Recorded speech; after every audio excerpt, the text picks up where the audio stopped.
Hello, welcome. We are in Genesis chapter 34. Now Dinah, the daughter of Leah, whom she had borne to Jacob, went out to see the women of the land. And when Shechem, the son of Hamor, the Hivite, the prince of the land, saw her, he seized her and lay with her and humiliated her. And his soul was drawn to Dinah, the daughter of Jacob. He loved the young woman and spoke tenderly to her. So Shechem spoke to his father Hamor, saying, "Get me this girl for my wife." Now Jacob heard that he had defiled his daughter Dinah, but his sons were with his livestock in the field. So Jacob had his peace until they came. And Hamor, the father of Shechem, went out to Jacob to speak with him.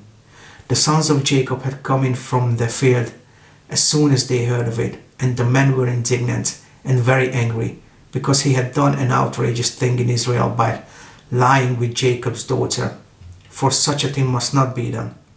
But Hamor spoke with them, saying, "The soul of my son Shechem longs for your daughter. Please give her to him to be his wife. Make marriages with us, give your daughters to us, and take our daughters for yourselves. You shall dwell with us, and the land shall be open to you. Dwell and trade in it, and get property in it." Shechem also said to her father and to her brothers, "Let me find favor in your eyes, and whatever you say to me I will give. Ask me for as great a bride price and gift as you will, and I will give whatever you say to me. Only give me the young woman to be my wife."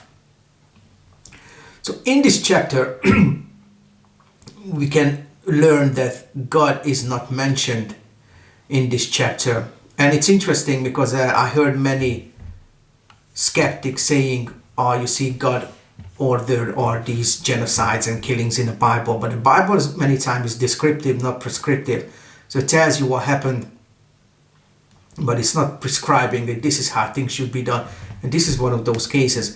Now the problem is Dinah somehow left and decided to find out for herself what it's like, what life is like amongst the pagans, the heathens, and that is an issue in that we really have to be careful about the world, because we believers are in the world, but we are not of the world, and we have to be careful how and what we do in the world and where we are going and who we are mingling with, who are the people who we have around us, because I know from experience that the world has a huge draw. It can draw us into situations or take us to places where we shouldn't really go. Even if you are just curious, sometimes curiosity killed the cat. Sometimes curiosity is just can take you to places you really shouldn't go. Now, Shechem proposed the marriage, but that marriage would have meant a mixture of the Israelites and the Canaanites. They would have been mixed together. And if you look at verse 9, theologians think that it was Satan's way to try to pollute the kingly bloodline, the bloodline of Christ.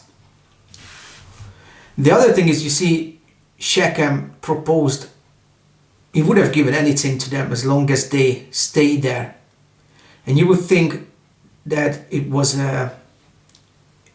such a generous thing on his behalf, offering anything to the family as long as they stayed. They wanted to be welcoming after this horrible thing happened to Dinah.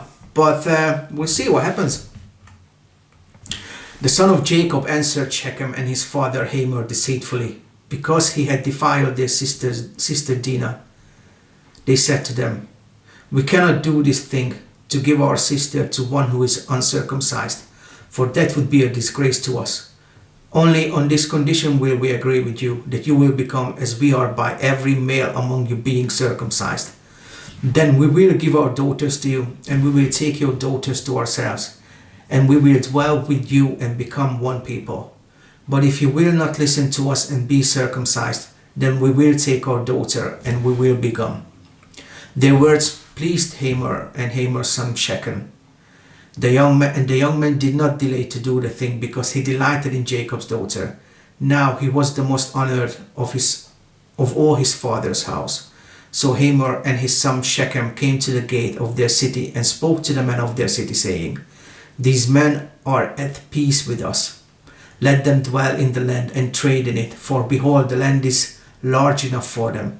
Let us take their daughters as wives, and let us give them our daughters. Only on this condition will the men agree to do well with us to become one people, when every male among us is circumcised, as they are circumcised. Will not their livestock, their property, and all their beasts be ours?" Interesting. So it looks like there was this ulterior motive, if you think, or it was at the back of their mind saying that, oh yeah, if they come and live with us, the property, their properties, their livestock, they'll be ours in a sense, because they become part of us. And all who went out of the gate of his city listened to Hamor and his son Shechem, and every male was circumcised, all who went out of the gate of this city. So the sign of the covenant, the circumcision, was used in an evil way. It was used to it was used as an instrument to commit evil and horrible things. On the third day, when they were sore, two of the sons of Jacob, Simeon and Levi, Dinah's brothers, took their swords and came against the city while it felt secure, and killed all the males. They killed Hamor and his son Shechem with the sword, and took Dinah out of the Shechem's house and went away. The sons of Jacob came upon the slain and plundered the city, because they had defiled their sister. They took their flocks and their herds, their donkeys, and whatever was in the city and in the field, all their wealth, all their little ones and their wives, all that was in the house, they captured and plundered. Then Jacob said to Simeon and Levi, "You have brought trouble on me by making me stink to the inhabitants of the land, the Canaanites and the Perizzites. My numbers are few, and if they gather themselves against me and attack me, I shall be destroyed, both I and my household." But they said, "Should he treat our sister like a prostitute?" So in verse 30, Jacob was talking in the first person, which seems to suggest that he was more worried about what would happen to you than anything else that happened. And again, I think what we should take away from this chapter is we have to be careful how and we relate to the world. Because like I said, curiosity can take you to places where you don't want to go.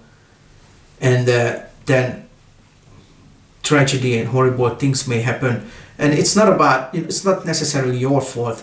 Like it wasn't Dinah's fault. It's just we have to be careful as believers that, again, we are not of the world. And Satan doesn't really want you to succeed in life.